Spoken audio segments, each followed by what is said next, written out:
Welcome to this quick news episode. Just looking at the news that's been doing the rounds for the past 24 hours that's caught my eye.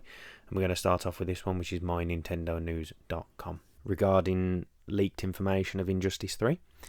This article comes from a tweet that's come from a prominent multiverse leaker called Multiverse Susie.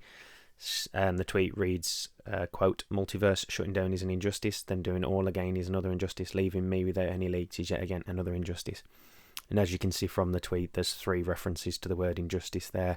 So a lot of hints towards it being Injustice 3. As the article reads there, saying about Warner Brothers made a costly mistake with Multiverse. I saw a few people online saying that they enjoyed it. Obviously, I saw a lot of people online saying that they didn't. Questioning the gameplay and all that sort of stuff. So as the article reads there, it does seem like Warner Brothers is heading back towards a tried and tested game. Obviously, Warner Brothers at the moment going through a lot of financial stuff, not just through the gaming world, also through the film and TV world. So obviously they're going back to a formula to start building up revenue again. So let's move on to the next article that I came across. This was on notebookcheck.net. This was regarding a free game. Limited time free game, should I say, on Steam. It's gone from $7.99 to $0, and the game is called Cast and Spell. And as you can see there, Cast and Spell features both PvP and PvE modes.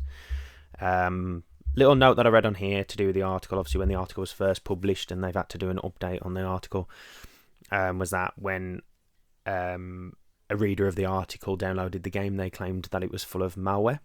So as the article says, and I would say it myself, just run a quick antivirus check on it. I do that with a lot of the stuff I download anyway, even if it is coming from legit sources. I always run an antivirus check just to double check, because you can never be too cautious these days. As the article continues to read, it's a new indie game developed by Host Head Studio, and is still in early development. Says there, according to the devs, all core systems are functional with planned updates including more content and customizations. Current reviews on Steam are mixed to positive, with many commending its spellcasting mechanics but stating that the multiplayer base is still small. Solo play and friend lobbies are available. It's a free to keep early access title. Obviously it says at the top there that it's only running till May 20th. But obviously later on in the article here, it's telling me, obviously due to UK time where I'm based, obviously the offer runs until 7 o'clock tonight. So yeah, get it quick. Obviously the way I look at things like that is, yeah, the game might have a few mixed reviews early on, but as it's free, take it. Go and take it, play it, see if it's any good. On to the next article that I came across was this one from Indie 100. And this was talking about the Take-Two CEO Straf Zelnick. I've probably butchered that name. And this was an article that I found was very clickbait. And the substance to the article didn't kind of match the title. Because it's all to do with, if I just scroll down here, it's all to do with, obviously, it's been talked about on Reddit as well. But it's mainly to do with this CNBC interview that he did. And he talks about, obviously, the delay to the game. Obviously, it was due to come out the fall of 2025. Obviously, it was delayed to May 26th. I've got that written down. I had to read it in because I couldn't remember it. May 26th next year. And basically, he was talking about, obviously, the delay. When it comes to, obviously, games and stuff, films are the same, TV's the same. There's a lot of investors involved, and obviously investors, they like to know what's going on with their product. And basically, I believe that this was what this was more to do with, was just kind of easing any investors' concerns or anything with delays. Because obviously the gaming world has seen a lot of delays and game problems over the last few years. I think one of the big ones that kind of started this snowball effect was Cyberpunk. Obviously, they seemed to get it quite right in the end, but at first it struggled, and there's been quite a few games since that have had the same. Obviously, the Star Wars Outlaws was ridiculed with negative reviews when that first came out. But yeah, anyway, back to the article. The title's really misleading, and I just wanted to kind of pick up on that because he doesn't actually give a date. Obviously, the article at the top states that basically he reveals the original release date before we got this delay, but he actually doesn't. I've watched the video, I've watched the news story. I've read the transcript. He doesn't. What he states is that the game is no more than 6 months delayed. So obviously you were piecing it together that means end of November, start of December. But like I said, I do think this is just more to do with the investors. Whether he's telling the truth or not is another thing. I just think it was more of an investor's call, telling the investors, look, we haven't delayed it any more than 6 months. So, because obviously this game has cost quite a lot of money to make. So yeah, I do just believe it was to do with that. Obviously, a very clickbait title. There's not actually a date in there. I've read the article, I've watched the video. He doesn't give an actual date. He just says that it was no more than 6 months.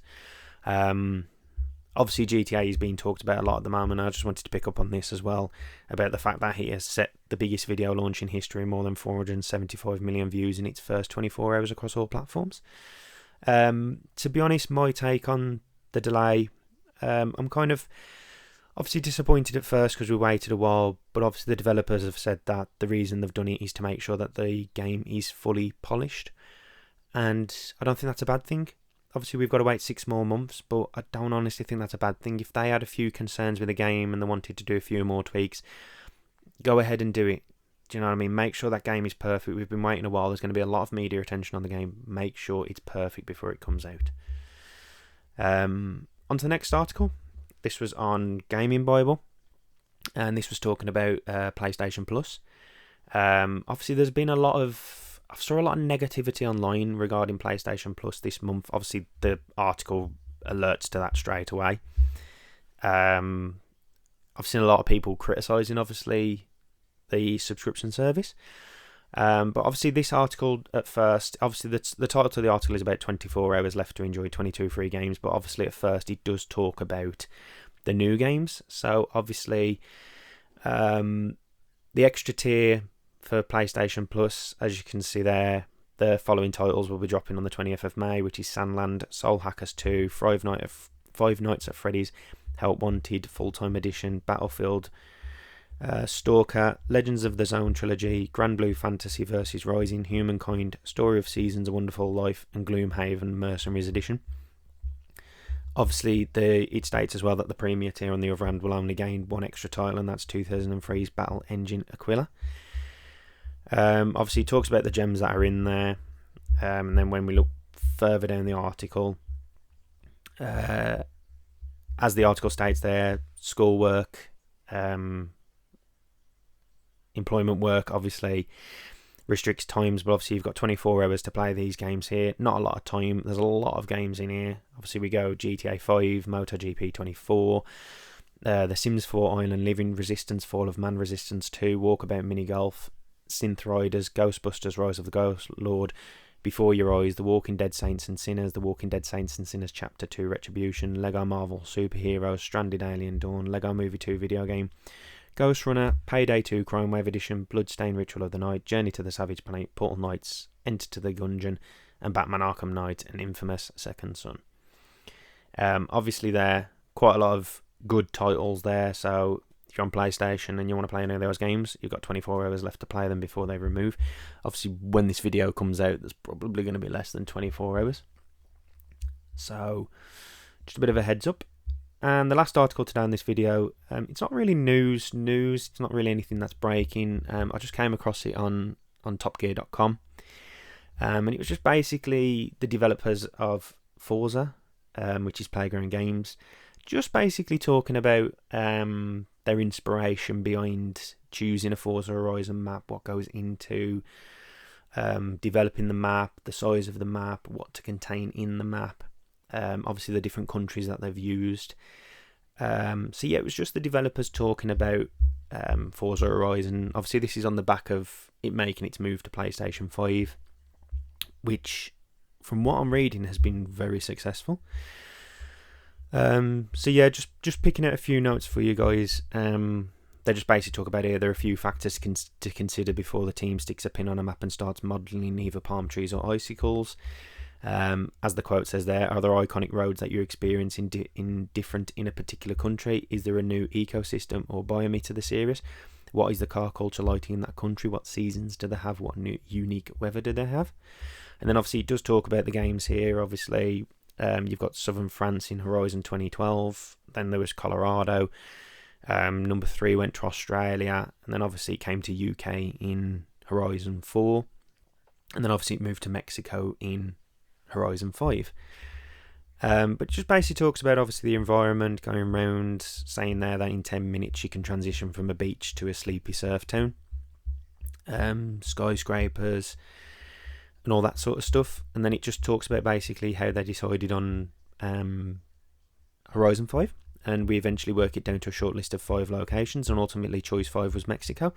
It was the diversity there that really sold us, and there's a cultural element which we didn't really dig into in the past Horizon games, so we leaned into that with our Volco stories. And obviously the Volkswagen Beetle as well was a huge decision maker with that. And obviously it just goes into all the technical aspects and the art aspects. So yeah, I just thought it was a really good read. I'll put a link to all these articles in the description. So if you want to go and check them out, check them out. Like I said, this Top Gear one, it's not really a massive news story. I just thought it was a really good read. Just getting like a take from the developers to see how kind of their insight of creating a game, mapping a game, and designing the game for our enjoyment. But that's it for today. Just like I said, just a very quick video, just summing up some of the news that I've been reading. I'll probably try and do some of these every day, just rounding up some of the news for the past 24 hours. So I hope you guys enjoyed it. If you did, give it a thumbs up. Cheers. See you guys in the next one. Thank you. Bye bye.